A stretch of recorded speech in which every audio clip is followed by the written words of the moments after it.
دیشب ماهر خانم آمده بود. دیروز گفتم که قراره بیه. اغزل خوشحال بود که نگو و نپرس. بدنه هفته پیش جواز برون دخترش بود. 10 نفر پای سیاهش امضا کردن. از کی تا کی داشتن منوشتن؟ ما که میگم اله خوشبخت و سفید بخره مگه نه؟ خدا وکیلی جهازشم تکمیل و بود. خب مادر دیگه بیقراره، حقم داره.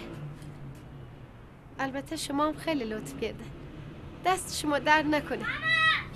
ها الان میام. باز آمده.